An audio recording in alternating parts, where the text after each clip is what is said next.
안녕하십니까. 오세아니아 위클리 이번 주 순서 시작합니다. 3월 21일은 세계 인종차별 철폐의 날입니다. 1960년 3월 21일 남아프리카 공화국 샤프빌에서 유색인종에 대한 차별 정책인 아파르테이트에 반대하며 평화적 집회를 벌이다 69명의 시민들이 희생됐던 사건이 발생했습니다.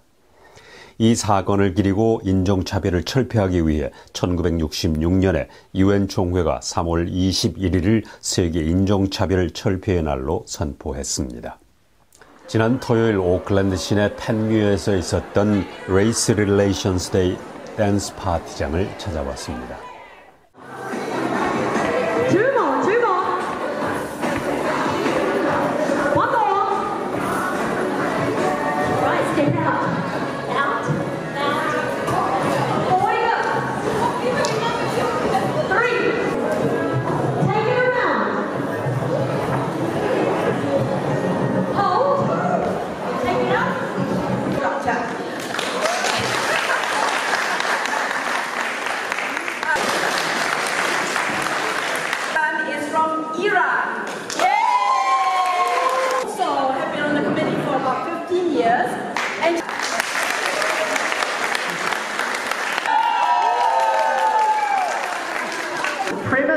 Viva Eclectica is when groups dance, when cultures dance together, they can't fight with each other. If they understand each other's culture through the language of music and dance, that brings understanding and brings cultures closer together. 뉴질랜드의 제신다 아던 총리는 지난 9일 숨진 필립 공을 추모할 것이라고 말하고 영국으로부터의 지침을 기다리고 있다고 발표했습니다. 필립 공은 뉴질랜드 시간으로 지난 9일 버킹엄 궁전에서 99세의 나이로 숨졌습니다. 영국에서 에딘버러 공의 공식 장례식이 끝난 후 뉴질랜드에서 기념식이 열릴 계획으로 있습니다. 제신다 아던 총리는 미디어를 통해 필립 공은 뉴질랜드와 강력한 관계를 유지해왔다고 밝혔습니다. 지난 10일을 기해서 뉴질랜드에서의 담합 행위는 최고 7년의 징역형에 처해질 수 있게 됐습니다.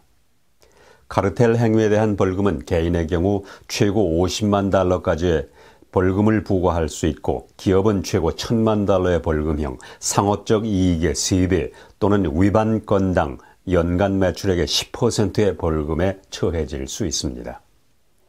카르텔 행위에 연루돼 유죄 판결을 받을 경우 개인은 징역형에 처해질 수 있습니다.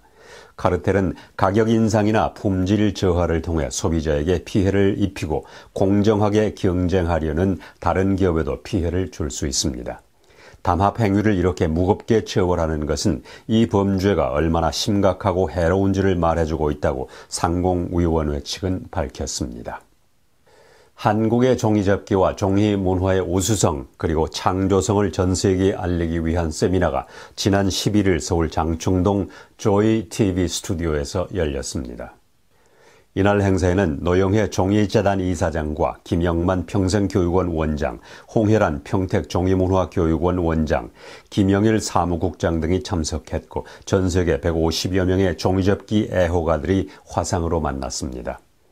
이날 행사에서는 종이문화의 세계화를 위해 지구촌 어디든지 다가간다는 선언문을 발표했습니다.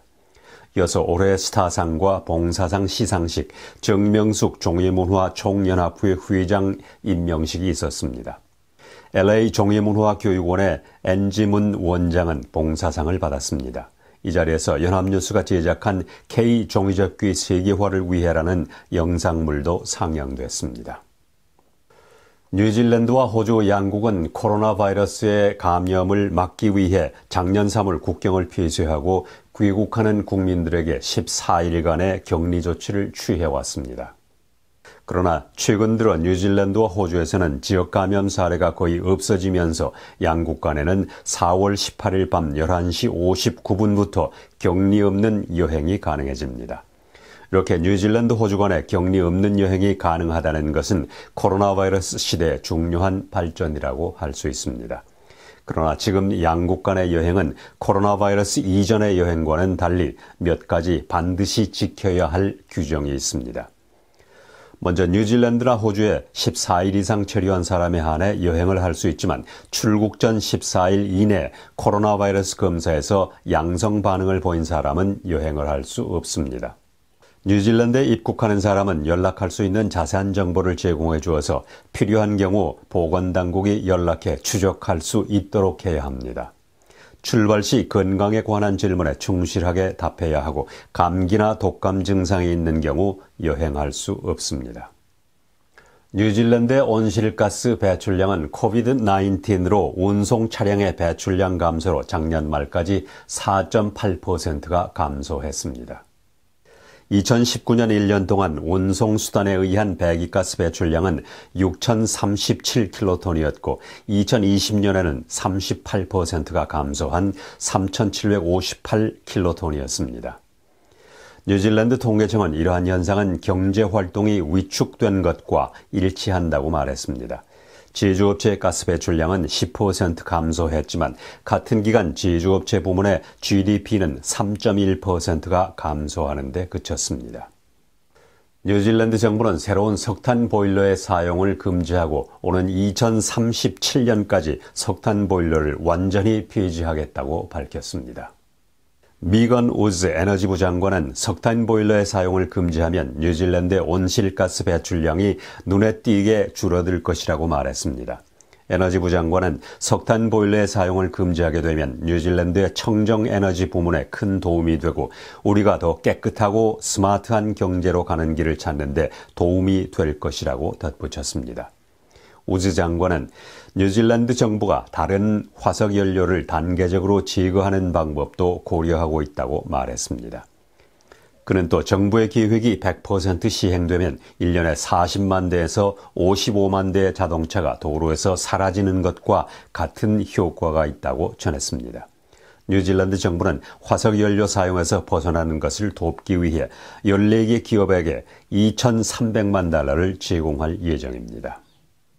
뉴질랜드의 두 번째 코로나 바이러스 백신으로 젠센 백신을 승인했습니다.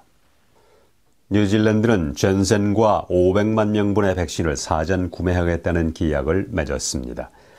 메드세이프로부터 젠센 백신이 승인되면 뉴질랜드의 두 번째 유형의 코비드-19 백신이 사용됩니다.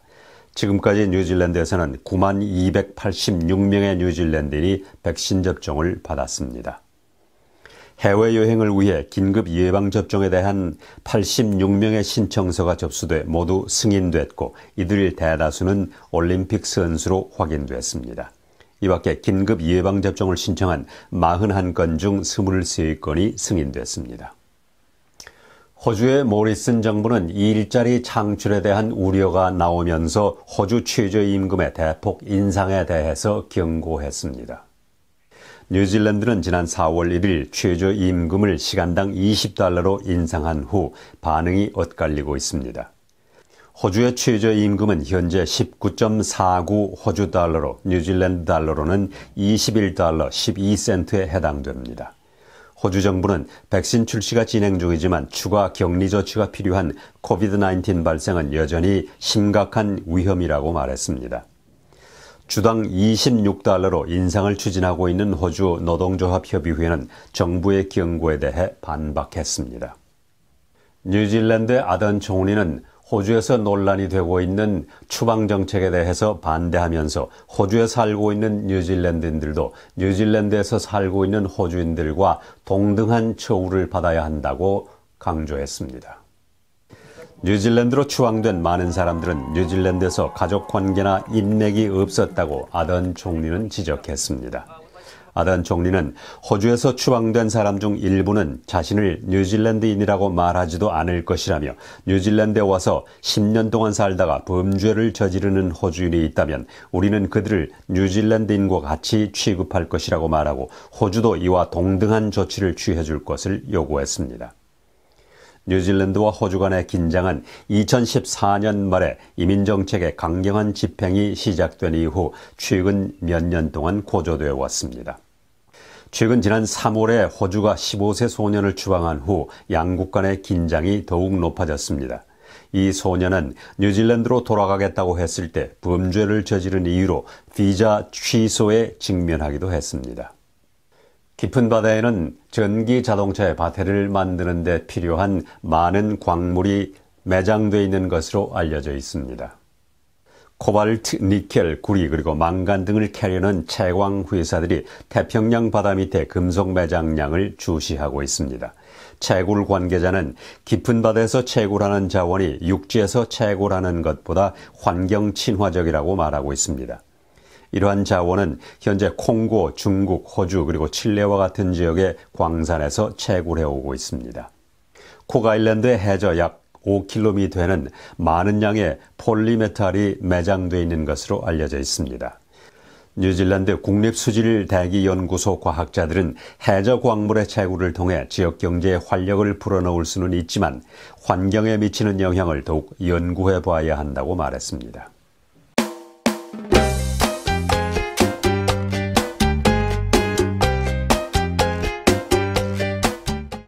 오세아니아 위클리 이번 주 순서를 마칩니다. 감사합니다.